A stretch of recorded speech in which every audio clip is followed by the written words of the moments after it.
Videos on Chinese social apps appear to show a Taiwanese military base, but could be faked, raising concerns of AI-powered misinformation. We can gain prosperity, continue our freedom and democracy, and live in peaceful, deserving life. The governor of the U.S. territory of Guam visits Taiwan for the first time since taking office and meets with President Lai.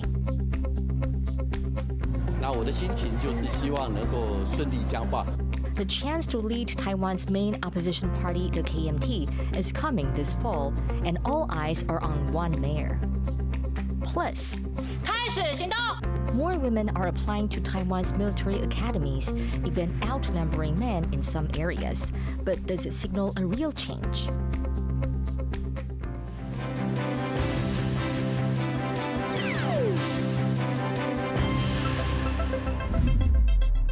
A warm welcome to TaiwanPlus News. I'm Betty Chen. Stay vigilant against online propaganda. That's the message from officials here in Taiwan. There are growing fears that Chinese social media apps are hosting content that could threaten Taiwan's national security. Reese Ayers is live in our Taipei newsroom with the details. Reese, the apps that are causing worry are the hugely popular Red Note and Douyin. Why are they being viewed as a potential threat? Well, yeah, Betty, there was a video posted to Red Note, known as Xiaohongshu in Chinese, that appeared to show some drone footage of a military base in Hualien, that's in Taiwan's east coast. Now, it's illegal to fly drones over any military bases in Taiwan, as it is in many places. And the defense minister has come out to say that actually the footage that was posted online was digitally composed and that there was no evidence of any drone activity in Hualien at the time, though he does admit that the drones are hard to spot because of their small size and that Taiwan is currently working on better drone detection systems, particularly around the outlying islands of Taiwan, which are just kilometers from the coast of China, where Chinese drone activity is more common. Now, the defense minister has said that while these videos are faked, that they do point to a wider issue here, and that's of China's continuing attempts to, conduct these cognitive warfare campaigns against Taiwan.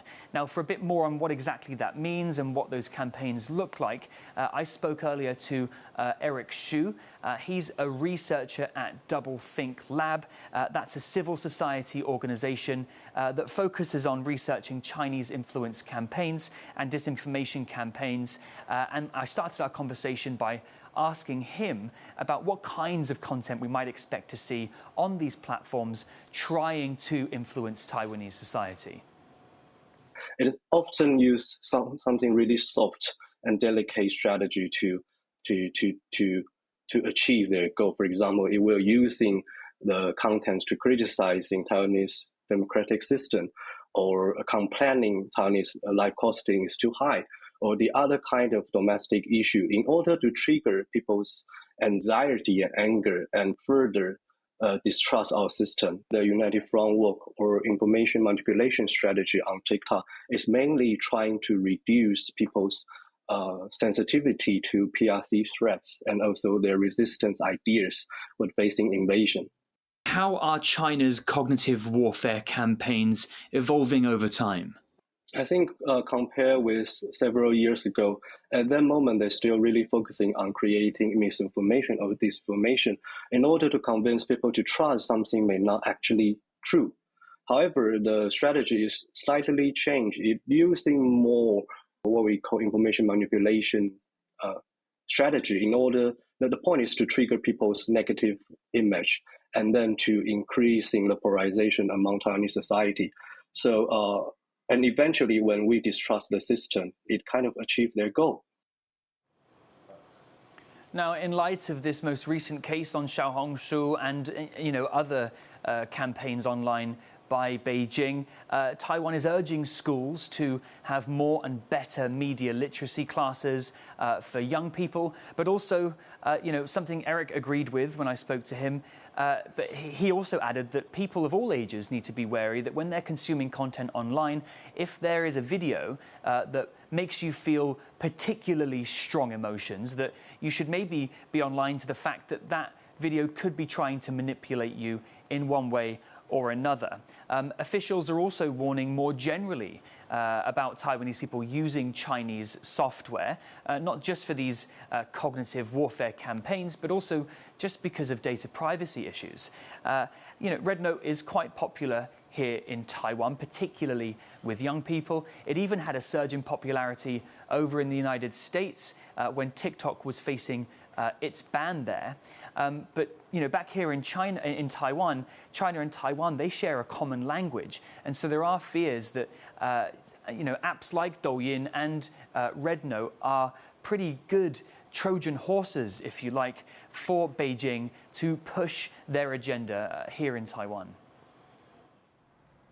Thanks, Reese. That was Reese Ayers reporting live in Taipei. Taiwan's President Lai Ching-te has hailed the U.S. Pacific territory of Guam as a key bridge between Taipei and Washington. He made a comment as he welcomed Guam's governor to the presidential office. As Rick Glauder reports, the pair also touted increased cooperation. Here at Taiwan's presidential office in the heart of the capital, Taipei, Taiwan's President Lai Ching-te is welcoming the governor of Guam, a U.S. territory in the Pacific. It's Governor Lu Leon Guerrero's first visit to Taiwan since she took office. The island of Guam, about 2,700 kilometers away, is the closest U.S. territory to Taiwan, and it's also home to one of the largest U.S. military bases in the region. While Taiwan and the U.S. do not have official diplomatic ties, a visit like this carries weight. Taiwan depends on the U.S.'s support to counter China, which claims Taiwan as part of its territory and threatens to take by force. The U.S.'s deterrence in this region depends on the strategically located island of Guam. I share the same belief that we, in collaboration, cooperation, and support, and working with each other, we can gain prosperity, continue our freedom and democracy, and live in peaceful, deserving life. Lai and Guerrero highlighted shared Austronesian roots, cooperation in healthcare and education, and said they plan to boost tourism and flights between the two islands. Taiwan's President Lai Ching-te has made bolstering ties with the Pacific a priority of his presidency. Last year, he spent a week visiting friends and allies there, including Guam, touting shared histories and values. This visit, another demonstration of how Lai is looking east towards the Pacific as he counters China's claims over his country. Chen and Rick Lauert in Taipei for TaiwanPlus. Elections for the next Kuomintang chair are set for later this year, and speculation is growing over who could challenge incumbent Eric Chu. Cadence Garanta has more. Months before Eric Chu's term as head of Taiwan's main opposition Kuomintang is set to expire in October, speculation is mounting about who could take up the party's top spot. On Monday, Chu told the United Daily News that he's looking forward to a smooth handover, an indication that he might be stepping down. He has not endorsed anyone else, but has said there are currently 4 outstanding KMT mayors. And he said this about Taichung Mayor Lu Xiuyan. 从大家每一次提到卢秀燕市长的时候，我都是很好非常欢迎诚挚欢迎。那我的心情就是希望能够顺利交棒。Lu's name is often floated as a potential candidate, but she has not yet indicated whether or not she will run. When asked, she said this. 大家都知道，上班时间不谈政治，不谈选举，哈，谢谢大家。 There are a few others who have already declared their candidacies, including former Zhanghua County Magistrate Zhuo Boyuan, as well as the head of the KMT's Sun Yat-sen School. But one of those candidates has already said if Lu runs, he would support her instead. 卢市长如果出来选党主席，我觉得是众望所归啦。我会支持卢秀燕，但是他还没有决定，所以我不方便做任何的表态。我们要尊重他。 Other KMT mayors were also asked about the election. Taipei Mayor Jiang Wan'an avoided the question, while the mayor of Taoyuan said this. 我想这是他个人意愿，我们当然尊重啊。我想他应该在意指这个卢秀燕吧。 With the election still months away, there's still room for things to change. Neither candidates nor frontrunners are set in stone. But one thing seems clear, that Lu would have wide support for the position if she decides to run. Lian Lien and Cadence Quaranta for TaiwanPlus. For more on the race for the next KMT chair and to find out what a new leader could mean for the party, Cadence Quaranta spoke to political risk analyst Ross Feingold.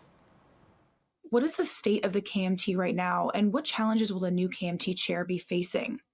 The KMT is dealing with two significant issues at the moment. One is how to interact in the legislative yuan, where they combine with the Taiwan People's Party to have a majority. So the challenge they have there is how to interact with the executive yuan as well as the office of the president. The other big challenge facing the Kuomintang at the moment is the effort to recall many of their legislators, which efforts have seemed to have succeeded with the petition signature gathering process, which means many of their legislators are going to face a vote in the coming months to be recalled by the voters in their constituencies.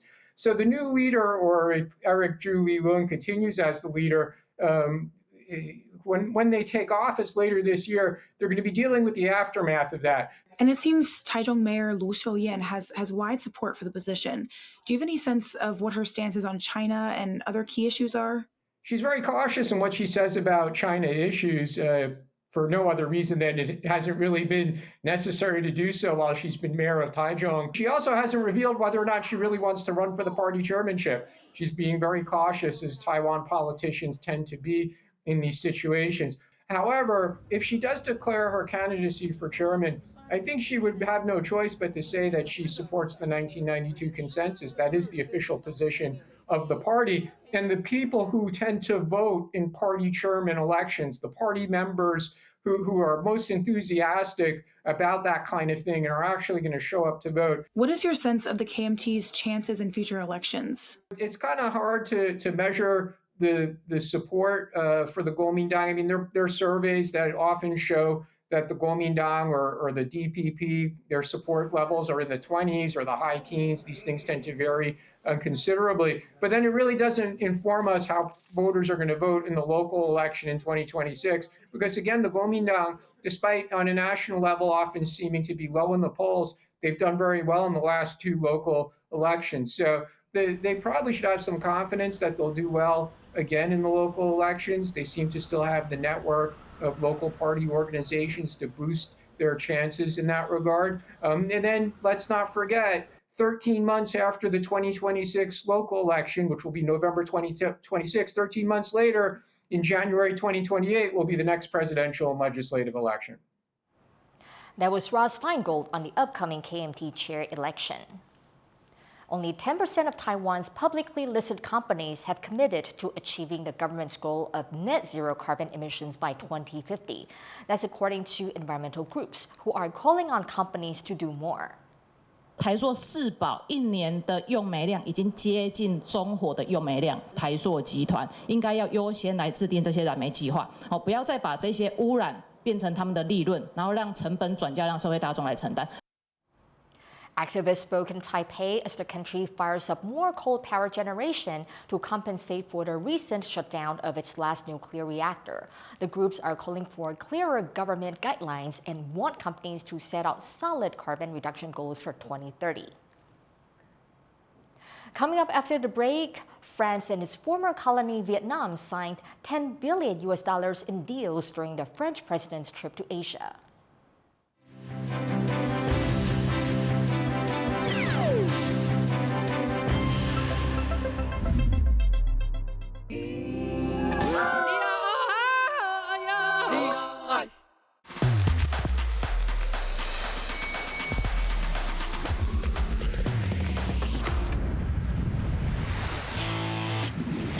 There's so many things that I wish the world could see. It is amazing to watch this captain maneuver this giant ship. It takes 3 days to cook this. The flavor is unbelievable, incredible. And it's my turn to make something inspired by Chef Gore. It's going to be quite a challenge. Can you imagine that? It's surreal. Yes, so real.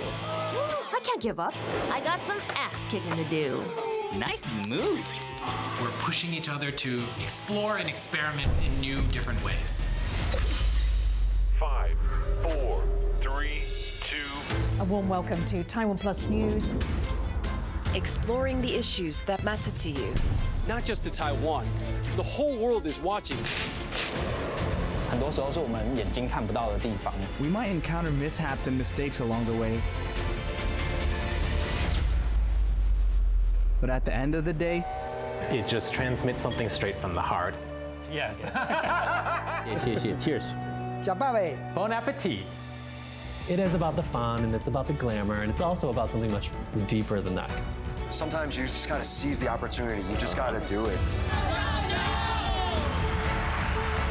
Have a place where you're appreciated for you exactly as you are and where you can shine and be seen.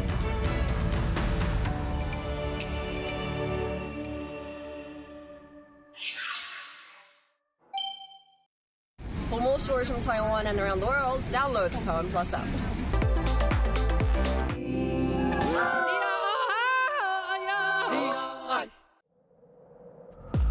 At Connected, we believe in the power of dialogue.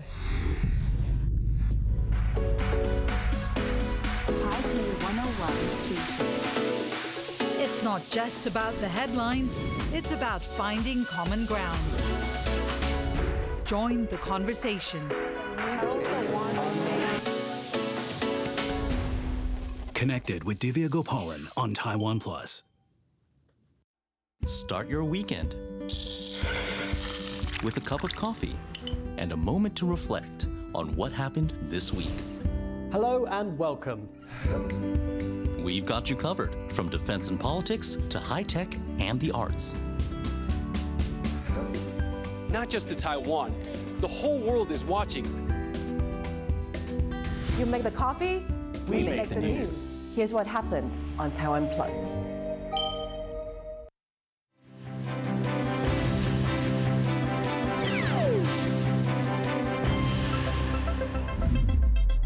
Welcome back. You're watching TaiwanPlus News. French President Emmanuel Macron has signed $10 billion worth of deals with Vietnam during a visit to Hanoi, the first stop of his tour of Southeast Asia. The two countries signed 14 deals covering defense, nuclear energy, satellites, vaccines, and a purchase of 20 Airbus planes. The tour aims to boost France's influence in Southeast Asia as the country grapples with threats of crippling tariffs from the U.S. The French president will next visit Indonesia and Singapore.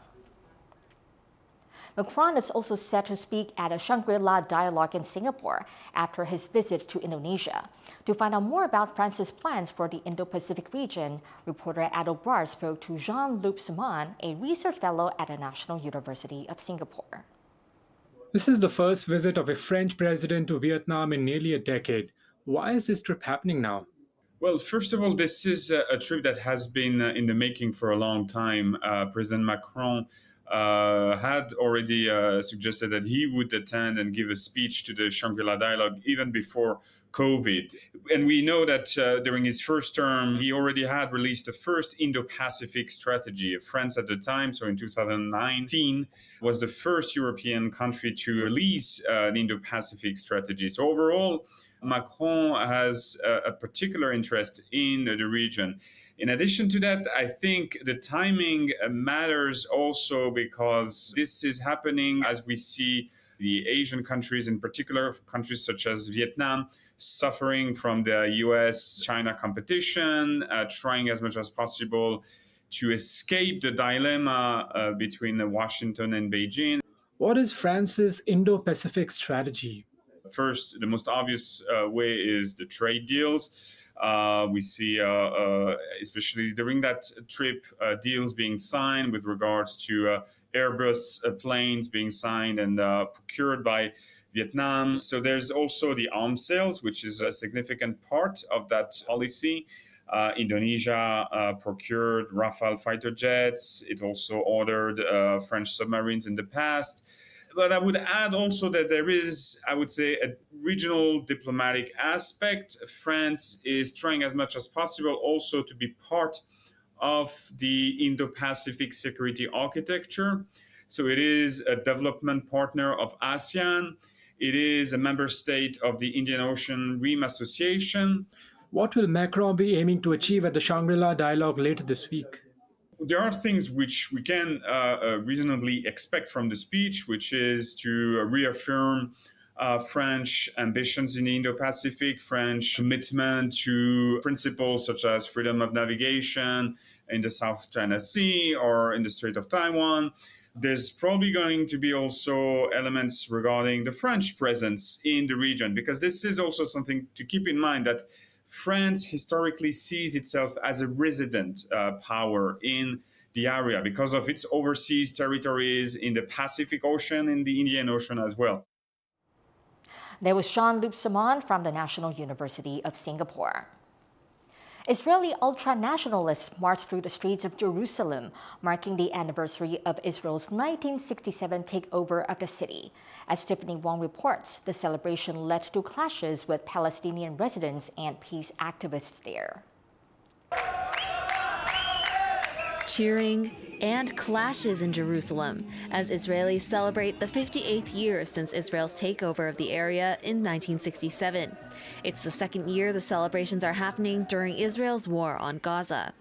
It's a day celebrated mostly by right-wing Israeli nationalists who consider the takeover a reunification of the eastern and western halves of the city under Jewish rule. We are in Jerusalem. This is our capital city, and we want to let everyone in the world know that we are not afraid. We are here, and we will stay here. It's like Eretz Israel, and there's no like Am Yisrael. There's nothing like this. I have the chills just standing here. You could feel the energy. On the holiday, Israelis took part in a state-funded march through eastern Jerusalem, including the Muslim quarter of the Old City, an area not recognized as part of Israel by the international community. Peace activists were in the area to protect residents from increasingly violent crowds. And we're here to stand between the pogromists and the civilians and the shopkeepers to stop them before the police is able to get here. Still, many Palestinian businesses closed up shop this year, fearing harassment as Israel wages a war that has killed over 60,000 Palestinians in Gaza. But the occasion brought some high-profile Israeli figures, including far-right National Security Minister Itamar Ben-Gvir, who visited one of Judaism's holiest sites there, Temple Mount, which Muslims call the Al-Aqsa Mosque. A lot of Jews are flocking to the Temple Mount. It's so wonderful to see. Today, thank God, it's possible to pray and to bow down on the Temple Mount. Israeli Prime Minister Benjamin Netanyahu also attended celebrations in Jerusalem, vowing to defeat Hamas. כאז, כך היום, נכריע את מבקשי נפשנו, נשיב את כל חטופינו, נוודא שעזה לא תהווה איום על ישראל. Over 50 Palestinians were killed during Israeli airstrikes on Gaza the same day. Many of the victims had been sheltering in a school. Israel has continued to bombard Gaza despite international pressure to pull back. And as the war continues, clashes between Israelis and Palestinians in the region continue too.